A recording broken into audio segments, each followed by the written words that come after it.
Welcome to the channel Piping Design Simplified. This is Lopamutra Satpathy, your host. As piping design consultants, we often use the term piping and pipeline interchangeably in casual conversation. However, from a regulatory, safety, and mechanical integrity standpoint, they are governed by entirely different philosophy. So understanding where one ends and other begins is not just a matter of semantics. It is a legal requirement for compliance with ASME B31 code for pressure piping. Today we are performing a deep dive into a technical distinction between piping system, typically process piping, and transportation pipelines. We will examine the transition from ASME B31.3 to B31.4 and 31.8.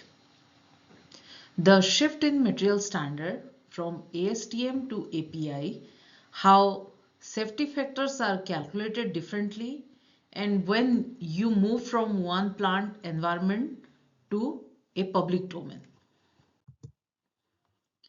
The first thing we must define is the physical boundary. In the industry, we often refer to the battery limit. Piping systems are generally inside the fence. They are the complex, high-density networks found within refineries, chemical plants, and power stations. So these systems handle rapid changes in pressure, temperature, and fluid chemistry. On the other hand, pipeline system, however, are the long-distance transportation arteries. They cross property lines, traverse public lands, and often operate under different jurisdictional authorities, such as DOT in the United States. The transition usually occurs at a specific code break. This might be the first flange outside a storage tank, a pig launcher, or a receiver station, or a specific isolation valve.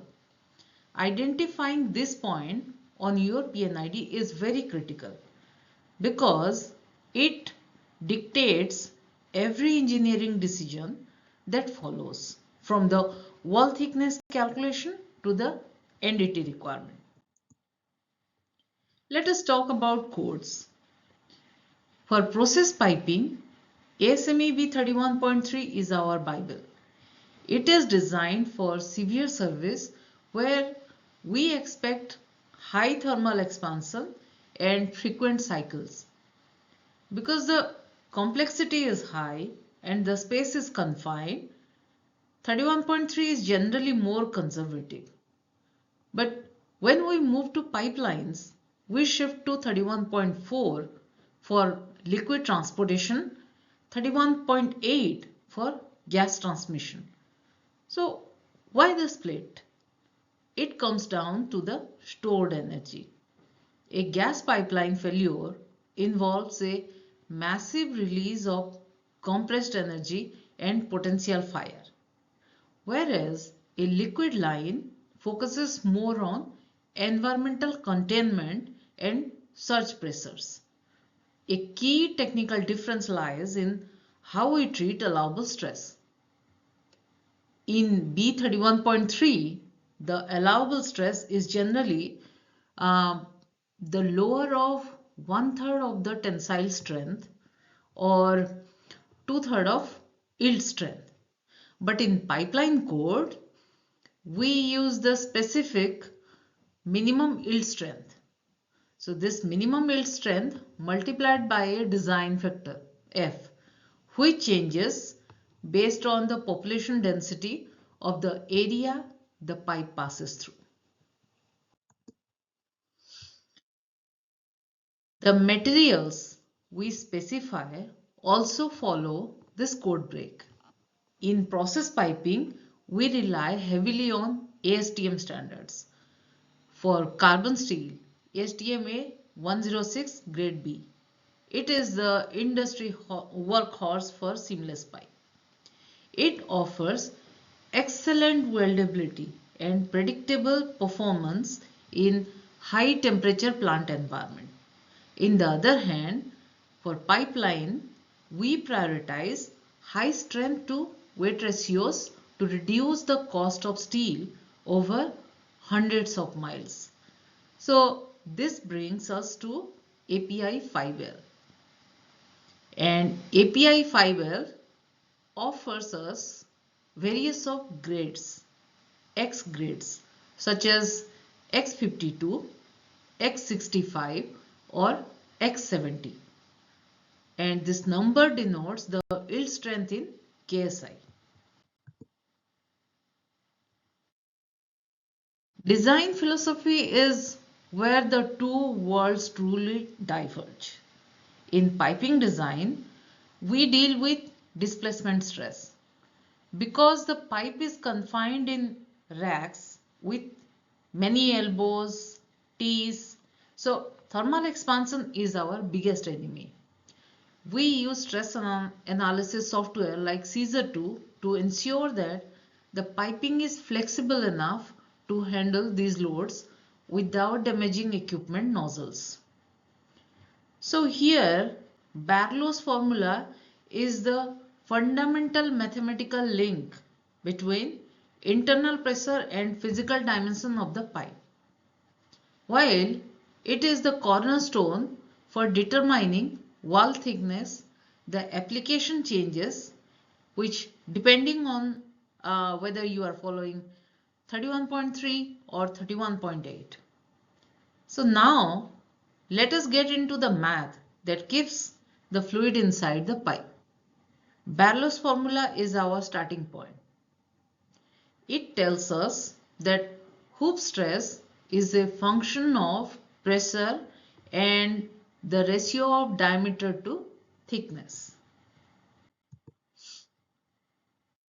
But in the pipeline design, our main concern is hoop stress, which is caused by internal pressure.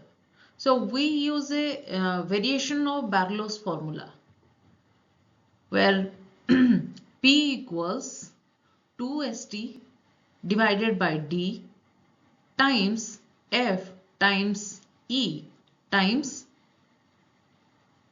T, where F is the design factor. In a remote class 1 location, the design factor F might be 0.72, but if that same pipeline enters a city, a class 4 location, the factor drops to 0.40, meaning we must use much thicker pipe or lower pressure for safety. In a plant B31.3, we don't change wall thickness based on how many people are in the break room. We design for the most severe process condition. So finally, let us look at commissioning. ASME B31.3 typically requires a hydrostatic leak test at 1.5 times the design pressure. The focus is on the integrity of the hundreds of flanged and threaded joints within the plant. Pipelines under 31.4 or 31.8 usually require a test at 1.25 times the maximum operating pressure. But the test duration is much longer, often 8 hours to 24 hours, to check for even the smallest leak across miles of buried line.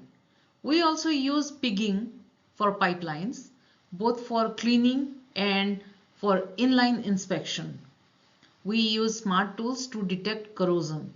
In process piping, the geometry is usually too complex for pigging, so we rely on manual UT and radiography. Finally, at the end, we understood we use for process piping B31.3. There is complex geometry and ASTM materials are good for the process piping. So we need to focus on thermal flexibility for a safe design. But in the other hand, for pipeline we use code 31.4 or 31.8 for our purpose. It's for long distances. So API fiber materials are good for us, and we can focus on hoop stress and most importantly population classes. So understanding these fundamentals ensures that your design is not only efficient but most importantly code compliant. If you found this technical breakdown helpful, hit the subscribe button. In our next video, we will dive deep into units, design data, and engineering assumptions. Until then, keep designing safely. Thank you.